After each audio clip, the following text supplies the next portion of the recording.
نمسکار، سلام۔ آج ہم بی اے سیکنڈ ایئر کے نصاب میں شامل کتاب شہ پارے میں عزیز لکھنوی کی غزل نمبر 3 کا مطالعہ کریں گے۔ دیکھ کر ہر در و دیوار کو حیران ہونا، دیکھ کر ہر در و دیوار کو حیران ہونا، وہ میرا پہلے پہل داخل زندہ ہونا۔ شاعر فرما رہے ہیں کہ جب میں پہلے پہل قید خانہ میں ڈالا گیا تو وہاں کے در و دیوار کو دیکھ کر میں حیران و پریشان ہو اٹھا، کیونکہ یہاں کے محبوب کے ظلم و ستم کی داستان نہ ہوگی، اور یہی داستان ہماری زندگی کا بیش قیمت سرمایہ ہے۔ اسی وجہ سے میں پریشان ہو اٹھا۔ قابل دید ہے اس گھر کا بھی ویراں ہونا، قابل دید ہے اس گھر کا بھی ویراں ہونا، جس کے ہر گوشے میں مخفی تھا بیاباں ہونا۔ شاعر خانہ دل کے ویران ہونے پر کہہ رہے ہیں کہ اس کا ویران ہونا بھی قابل دید ہے، کہ جہاں کبھی خوشی اور چہل پہل رہا کرتی تھی، اب صرف محبوب کی وجہ سے، لیکن اس محبت کے نشے میں اس دل کی رنجوری اور افسردگی پوشیدہ تھی، جو اب ظاہر ہو رہی ہے۔ جی نہ اٹھوں گا ہے بیکار پشیماں ہونا، جی نہ اٹھوں گا ہے بیکار پشیماں ہونا، جاؤ اب ہو چکا جو کچھ تھا میری جاں ہونا۔ عزیز اپنے محبوب پر طنز کر رہے ہیں کہ حضرت میری اس حالت کو دیکھ کر آپ کو شرمندگی ہو رہی ہے، اس کے ذمہ دار بھی آپ ہی ہیں۔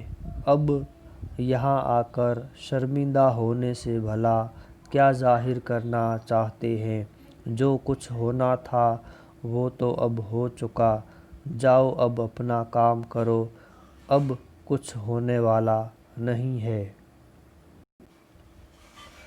واہمہ مجھ کو دکھاتا ہے جنوں کے ساماں، واہمہ مجھ کو دکھاتا ہے جنوں کے ساماں، نظر آتا ہے مجھے گھر کا بیاباں ہونا۔ شاعر کہہ رہے ہیں کہ جنون عشق کے تصور سے مجھے ایسا محسوس ہوتا ہے کہ یہ عشق مجھے تباہ و برباد کر دے گا، اور ساتھ ساتھ میرے گھر کی تباہی اور بربادی بھی نظر آ رہی ہے، یعنی کہ عشق کے آثار اچھے نظر نہیں آتے ہیں۔ اف میرے اجڑے ہوئے گھر کی تباہی دیکھو، اف میرے اجڑے ہوئے گھر کی تباہی دیکھو، جس کے ہر ذرے چھایا ہے بیاباں ہونا۔ شاعر کہہ رہا ہے کہ میرے تباہ حال گھر کی طرف دیکھو کہ کس طرح سے یہ برباد و تباہ ہوا ہے۔ اس کی وجہ یہ عشق ہے کہ میں نے عشق کیا اور وہ اپنے پیچھے تباہی و بربادی ہی لے کر آتا ہے۔ اپنے عشق کرنے اور گھر کے تباہ ہونے پر افسوس کر رہے ہیں۔ حادثے دونوں یہ عالم میں اہم گزرے ہیں، حادثے دونوں یہ عالم میں اہم گزرے ہیں، میرا مرنا تیری زلفوں کا پریشاں ہونا۔ شاعر کہہ رہے ہیں کہ جس دن ہم نے یہ دنیا چھوڑی اور اس کی خبر سے محبوب کا ماتم کرنا، یہ دونوں حادثات اس عالم میں اہم ہیں، کیونکہ ہم نے محبوب کا شکار ہو کر دنیا چھوڑی اور پھر محبوب کا اظہار محبت ماتم کی شکل میں کرنا الگ الگ اہمیت رکھتے ہیں۔ الحذر گورے غریباں کی ڈرونی راتیں، الحذر گورے غریباں کی ڈرونی راتیں، اور وہ ان کے گھنے بال پریشان ہونا۔ شاعر اپنی موت کے بعد قبرستان کی ویرانی اور تاریک راتوں سے خوف زدہ ہے اور خدا کی پناہ مانگ رہے ہیں، لیکن دوسری طرف وہ اپنے محبوب کی تکلیف اور رنج کو بھی برداشت نہیں کر پا رہے ہیں کہ میری موت کے بعد میرے محبوب کی غم میں کیا حالت ہو گئی ہے۔ رات بھر سوز محبت نے جلایا مجھ کو، رات بھر سوز محبت نے جلایا مجھ کو، تھا مقدر میں چراغ شب ہجراں ہونا۔ شب وعدہ محبوب کی محبت نے ہم کو رات بھر بے قرار رکھا، گویا کہ ہمارے مقدر میں شب ہجراں کا چراغ بننا تھا، جو کہ رات بھر اکیلا ہی جلتا رہا، لیکن محبوب نہیں آنا تھا، سو نہ آیا، بس رات بھر سوز محبت سے بے قرار رکھا۔ کیوں نہ بہشت میں بھی پابند محبت رہتا، کیوں نہ بہشت میں بھی پابند محبت رہتا، تھا بیاباں میں تجھے قیدی زندہ ہونا۔ اپنی دیوانگی کے بارے میں کہہ رہے ہیں کہ اپنی بہشت میں محبت کا پابند رہا، کوئی ایسی حرکت نہ کی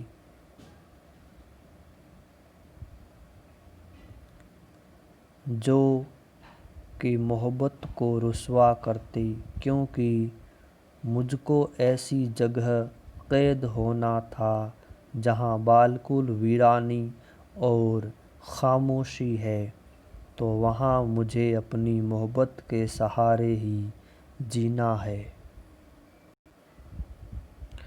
ہوگا ایک وقت میں یہ واقعہ تاریخی، ہوگا ایک وقت میں یہ واقعہ تاریخی، یاد رکھنا میرے کاشانہ کا ویرانہ ہونا۔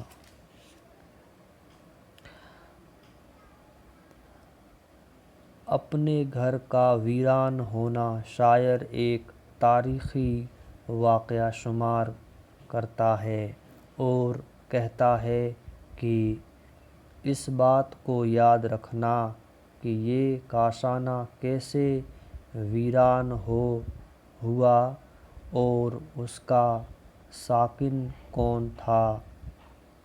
اس کا ساکن اور ویرانی کے اسباب ہی تاریخی کا اہم حصہ بنیں گے۔ کچھ نہ پوچھو شب وعدہ میرے گھر کی رونق، کچھ نہ پوچھو شب وعدہ میرے گھر کی رونق، اللہ اللہ وہ سامان سے ساماں ہونا۔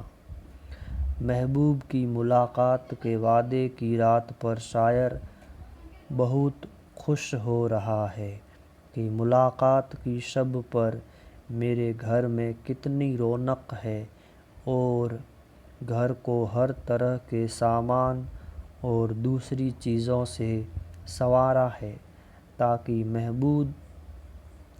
محبوب یہاں آ کر خوش ہو جائے، اور یہ ساری چیزیں اس کے انتظار کی بے چینی کا اظہار کر رہی ہے۔ جوش میں لے کے ایک انگڑائی کسی کا کہنا، جوش میں لے کے ایک انگڑائی کسی کا کہنا، تم کو آتا ہی نہیں چاک گریباں کرنا۔ محبوب کے انگڑائی کے دل فریب انداز کو بیان کر رہے ہیں کہ وہ کس طرح سے اس بات کو بتا رہا ہے کہ عشق میں اپنا گریباں کس طرح چاک کیا جاتا ہے، گویا کہ محبت کا اظہار معشوق کی طرف سے کیا جا رہا ہے۔ ان کی اس کوشش بے حد کا پتہ دیتا ہے، ان کی اس کوشش بے حد کا پتہ دیتا ہے، چارہ سازوں کا میری لاش پہ گریاں ہونا۔ اپنے محبوب کی جور و جفا سے میں نے یہ دنیا چھوڑی، اب محبوب اور دوسرے علاج کرنے والے اس بات کی مکمل کوشش کر رہے ہیں کہ میں جی اٹھوں، لیکن ناکامی میں لاش پر افسوس کر رہے ہیں، جو ان کی ناکام کوشش کا نتیجہ ہے۔ عالم میں عشق کی فطرت میں خلل آتا ہے، عالم میں عشق کی فطرت میں خلل آتا ہے، مان لوں حضرت ناصح کا گر انساں ہونا۔ اس دنیا میں جو بھی شخص ہے وہ دل کے ہاتھوں مجبور ہے۔ حضرت ناصح کو اگر میں انسان مان لوں تو عشق کی دنیا کا اصول ٹوٹ جائے گا، کیونکہ انسان عشق کے لیے مجبور ہے اور ناصح اس سے دور ہیں، اس لیے میں ان کو انسان نہیں مانتا۔ سرخ ڈورے تیری آنکھوں کے الہی توبہ، سرخ ڈورے تیری آنکھوں کے الہی توبہ، چاہیے تھا انہیں پیوست رگ جان ہونا۔ آنکھوں کے سرخ ڈورے جو حسن کو دوبالا کرتے ہیں، جن کو دیکھ کر ہر شخص کا دل زخمی ہو جاتا ہے، ان کو تو بجائے دل کے شہ رگ میں پیوست ہونا چاہیے تھا، جس سے جان پر بنی رہتی، تب ہی عشق کا سچا مزہ آتا اور انسان اس کی تکلیف سے تڑپتا رہتا۔ ہو چلیں آپ کے بیمار کی آنکھیں بے نور، ہو چلیں آپ کے بیمار کی آنکھیں بے نور، قہر تھا صبح کے تارے کا نمایاں ہونا۔ محبوب سے شاعر یہ بتا رہا ہے کہ آپ کے بیمار غم کی آنکھیں آخری شب میں انتظار کرتے کرتے تھک گئیں، لیکن آپ نہیں آئے۔ بالآخر جیسے ہی صبح کا ستارہ نمودار ہوا تو اس کی آنکھیں بے نور ہو گئیں، یعنی کہ انتظار کرتے کرتے اس دنیا سے رخصت ہو گیا۔ میں کروں ضبط ادھر ان کو پسینہ آئے، میں کروں ضبط ادھر ان کو پسینہ آئے، چاہیے تھا یوں غم پنہاں کو نمایاں ہونا۔ اپنی طاقت ضبط کے بارے میں شاعر فرما رہے ہیں کہ ان کی تمام جور و جفا میں برداشت کر رہا ہوں۔ اس جفا کے ساتھ ان کو گھبراہٹ میں پسینہ بھی آ رہا ہے کہ نہایت سخت جان ہے، اور یہی غم ان کے چہرے سے پسینے کی شکل میں ظاہر ہو رہا ہے۔ اللہ اللہ یہ سلیقہ تیرا اے شعلہ طور، اللہ اللہ یہ سلیقہ تیرا اے شعلہ طور، کس طرح تو نے چھپایا ہے نمایاں ہونا۔ کوہ طور جس نے کہ اپنے رب کی تجلی، اس کے حسن کو اپنے اندر چھپایا تھا، اس کے اس سلیقے کی تعریف کر رہے ہیں کہ واقعی کس طرح سے خدا نے اپنے حسن کا اظہار کیا اور تو نے اس کو اپنے سینے میں رکھ لیا۔ ان سے کرتا ہے دم نزع یہ وصیت عزیز، ان سے کرتا ہے دم نزع یہ وصیت عزیز، خلق روئے گی مگر تم نہ پریشان ہونا۔ شاعر اپنے معشوق کو یہ وصیت کرتا ہے کہ میرے اس دنیا سے کوچ کے وقت ساری دنیا میرے غم میں افسوس کرے گی، لیکن تم ہرگز بھی ایسا نہ کرنا، کیونکہ اگر تم نے ایسا کیا تو پھر مجھے تکلیف ہوگی۔ یعنی کہ مرتے وقت بھی شاعر محبوب کی خوشی کا سامان کر کے جا رہا ہے۔ شکریہ۔